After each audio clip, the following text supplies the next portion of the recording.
అందరికీ నమస్కారం. నిత్రా క్యాలెండర్ దియా స్టోర్ పాఠకులకు శుభోదయం.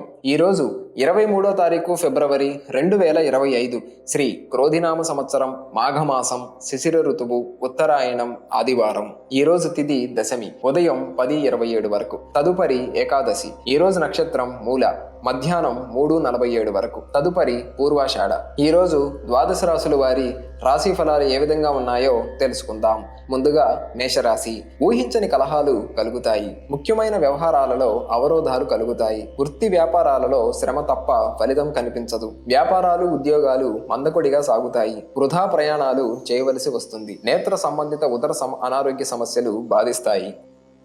తదుపరి వృషభ రాశి. కుటుంబ సభ్యులతో శుభకార్యాలలో పాల్గొంటారు. సంఘంలో ప్రముఖుల ఆదరణ పెరుగుతుంది. సమాజంలో పలుకుబడి పెరుగుతుంది. చేపట్టిన పనుల్లో విజయం సాధిస్తారు. నూతన వాహనం కొనుగోలు చేస్తారు. ఉద్యోగాలలో పురోగతి సాధిస్తారు. చిన్ననాటి మిత్రుల కలయిక ఆనందం కలిగిస్తుంది. తదుపరి మిథున రాశి. వ్యాపార విస్తరణ ప్రయత్నాలు వాయిదా పడతాయి. ఉద్యోగాలలో అధికారుల నుండి ఒత్తిడి పెరుగుతుంది. కొన్ని పనులు మధ్యలో వాయిదా పడతాయి. ఆకస్మిక ప్రయాణ సూచనలు ఉన్నవి. ఆరోగ్య సమస్యలు కొంత చికాకు పరుస్తాయి. నూతన రుణ ప్రయత్నాలు చేస్తారు. బంధుమిత్రులతో కొన్ని వ్యవహారాలలో విభేదాలు కలుగుతాయి. తదుపరి కర్కాటక రాశి. ఆప్తుల నుండి అరుదైన ఆహ్వానాలు అందుకుంటారు. ఆర్థికంగా కొంత మెరుగైన పరిస్థితులుంటాయి. ప్రయాణాలలో నూతన వ్యక్తుల పరిచయాలు కలుగుతాయి. చేపట్టిన పనులలో అనుకూల వాతావరణం ఉంటుంది. వృత్తి ఉద్యోగాలలో నూతన ప్రోత్సాహకాలు అందుతాయి. దైవసేవా కార్యక్రమాలలో పాల్గొంటారు. తదుపరి సింహరాశి. సంఘంలో గౌరవ మర్యాదలకు లోటుండదు. విలువైన గృహోపకరణాలు కొనుగోలు చేస్తారు. ఇంటా బయట అనుకూల వాతావరణం ఉంటుంది. నూతన పరిచయాలు లాభసాటిగా సాగుతాయి. చిన్ననాటి మిత్రులతో విందు వినోద కార్యక్రమాల్లో పాల్గొంటారు. వ్యాపార ఉద్యోగాలలో సంతృప్తికరంగా సాగుతాయి. తదుపరి కన్యరాశి. ఆకస్మిక ప్రయాణ సూచనలు ఉన్నవి. ఆప్తులతో కొన్ని విషయాలలో మాట పట్టింపులు కలుగుతాయి. చేపట్టిన పనుల్లో జాప్యం కలుగుతుంది. గృహ నిర్మాణ విషయమై ఆలోచనలు స్థిరంగా ఉండవు. స్వల్ప అనారోగ్య సమస్యలు బాధిస్తాయి. ఉద్యోగాలు సామాన్యంగా సాగుతాయి. ఆర్థిక ఇబ్బందుల వలన నూతన రుణ ప్రయత్నాలు చేస్తారు. తదుపరి తులారాశి. బంధుమిత్రులతో పుణ్యక్షేత్రాలు సందర్శిస్తారు. కుటుంబ సభ్యులు కొంత చికాకు పరుస్తాయి. ముఖ్యమైన వ్యవహారాలు మందకొడిగా సాగుతాయి. ఆరోగ్య విషయంలో అశ్రద్ధ చేయటం మంచిది కాదు. వ్యాపారాలు కొంత నిదానంగా సాగుతాయి. ఉద్యోగమున పని ఒత్తిడి అధికమవుతుంది. వృధా ప్రయాణాలు చేయవలసి వస్తుంది.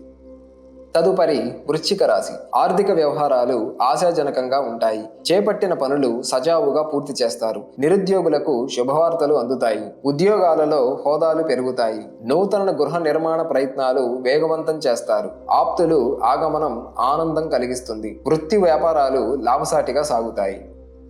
తదుపరి ధనస్సు రాశి. చేపట్టిన పనులలో కార్యసిద్ధి కలుగుతుంది. నూతన వాహన కొనుగోలు ప్రయత్నాలు ఫలిస్తాయి. దూరపు బంధువుల కలయిక ఆనందం కలిగిస్తుంది. గృహమున అధికారులతో చర్చలు సఫలమవుతాయి. నిరుద్యోగులకు శుభవార్తలు అందుతాయి. నూతన వ్యాపారాలకు పెట్టుబడులు అందుతాయి. తదుపరి మకర రాశి. కుటుంబ పెద్దల ఆరోగ్య విషయంలో మరింత అప్రమత్తంగా వ్యవహరించాలి. ముఖ్యమైన పనులు వాయిదా పడతాయి. వృత్తి వ్యాపారాలు కొంత మందగిస్తాయి. ఉద్యోగాలలో ఊహించని ఇబ్బందులు కలుగుతాయి. ఆధ్యాత్మిక చింతన పెరుగుతుంది. వృత్తి వ్యాపారాలలో ఆలోచనలు నిలకడగా ఉండవు. ఇంటా బయట బాధ్యతలు పెరుగుతాయి. తదుపరి కుంభరాశి. వృత్తి వ్యాపారాలు నిరుత్సాహపరుస్తాయి. ఆర్థిక వ్యవహారాలు నిరుత్సాహపరుస్తాయి. ఆరోగ్య విషయంలో మరింత అప్రమత్తంగా వ్యవహరించాలి. ఉద్యోగులకు అదనపు బాధ్యతల వలన తగిన విశ్రాంతి ఉండదు. ముఖ్యమైన పనులు శ్రమతో కాని పూర్తి కావు. ముఖ్యమైన పనులు వాయిదా వేస్తారు. తదుపరి మీనరాశి. సోదరులతో భూ వివాదాలు పరిష్కారం అవుతాయి. సంఘంలో ప్రముఖుల ఆదరణ పెరుగుతుంది. చేపట్టిన పనులలో యత్న కార్యసిద్ధి కలుగుతుంది. దైవసేవా కార్యక్రమాలలో పాల్గొంటారు. వ్యాపార ఉద్యోగాలలో అంచనాలు అందుకుంటారు. చిన్ననాటి మిత్రుల ఆగమనం ఆనందాన్ని కలిగిస్తుంది. విలువైన వస్త్రాభరణాలు కొనుగోలు చేస్తారు.